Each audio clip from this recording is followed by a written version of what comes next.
في معرض الرياض الدولي للكتاب 2024 حيث تجمعنا الكتب والثقافة في أجواء مليئة بالإبداع والابتكار. Assalamu alaikum, Habib. Big congratulations for my boys. They playing really intelligent game. Concentration was unbelievable.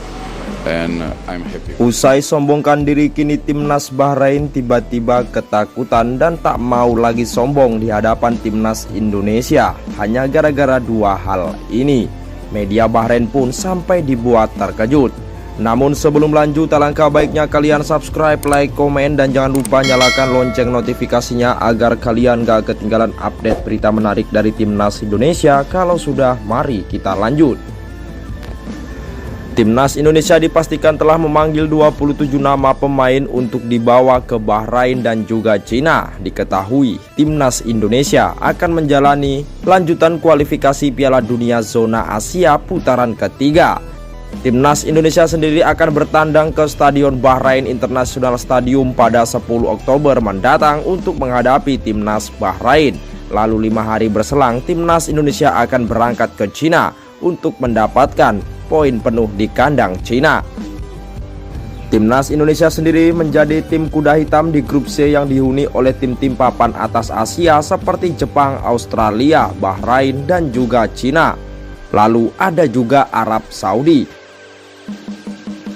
Namun timnas Indonesia tampil terengginas di dua laga dan mampu mendapatkan poin untuk duduk di peringkat 4 klasmen sementara grup C dengan raihan 2 poin. Timnas Indonesia berhasil menahan imbang tim kuat Arab Saudi, lalu timnas Indonesia kembali lagi mampu menahan imbang timnas Australia di Stadion Gelora Bung Karno, Jakarta beberapa waktu lalu. Tentu saja kehadiran timnas Indonesia di putaran ketiga kualifikasi Piala Dunia Zona Asia 2026 kali ini sudah tidak lagi dipandang sebelah mata. Pasalnya beberapa tim besar seperti Jepang, Arab Saudi, Australia, dan juga Bahrain pun pernah meremehkan Indonesia beberapa waktu lalu. Tak terkecuali dari pelatih Bahrain.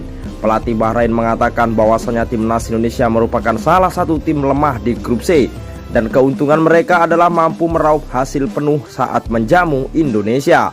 Hal itu ia ungkapkan setelah timnas Bahrain mampu mengalahkan Australia dengan skor tipis 1-0 di pertandingan perdana mereka.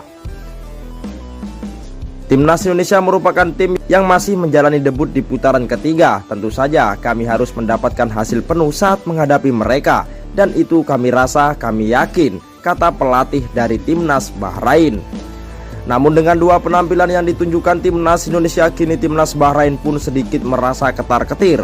Pasalnya negara sekelas Arab Saudi dan juga timnas Australia pun berhasil ditahan imbang. Terlebih lagi yang membuat kaget Bahrain adalah tambahan amunisi dari timnas Indonesia yang dibawa oleh pelatih timnas Indonesia Sintayong, yaitu Max Hilgers dan juga Eliano Reinders.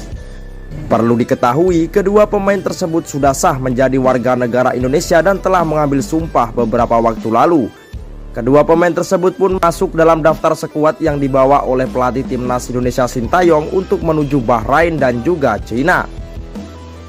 Bahrain kini tak bisa bersantai, lawan yang dihadapi mendapat amunisi pemain kelas atas, kata media Bahrain dalam sebuah judul artikelnya. Tak hanya sampai di situ, media-media Bahrain pun dibuat terkejut dengan market value atau harga pasar para pemain timnas Indonesia yang melambung tinggi setelah kedatangan beberapa pemain keturunan. Timnas Indonesia kini menempati peringkat ke-8 market value di Asia. Sementara itu timnas Bahrain secara mengejutkan harus berada di peringkat ke-14, dan itu artinya sangat jauh berbeda dari timnas Indonesia. Hal tersebutlah yang membuat timnas Bahrain kini ketar-ketir untuk menghadapi Indonesia pada 10 Oktober mendatang. Kita bisa melihat dari market value timnas Indonesia. Mereka benar-benar menakutkan. Beberapa tahun lalu mereka hanyalah tim yang tak dipandang. Namun sekarang lihatlah, di peringkat 8 Asia untuk market value. Tentu saja Bahrain harus berwaspada dengan hal ini, tulis lebih lanjut media asal Bahrain. Nampaknya kesombongan dan kejumawaan timnas Bahrain kini mulai sirna dan pudar setelah melihat dua hal tersebut saat akan menjamu timnas Indonesia tepatnya pada 10 Oktober mendatang. Ayo dukung terus timnas Indonesia agar dapat meraih hasil positif di kualifikasi Piala Dunia zona Asia putaran ketiga ini. Jadi bagaimana menurut kalian?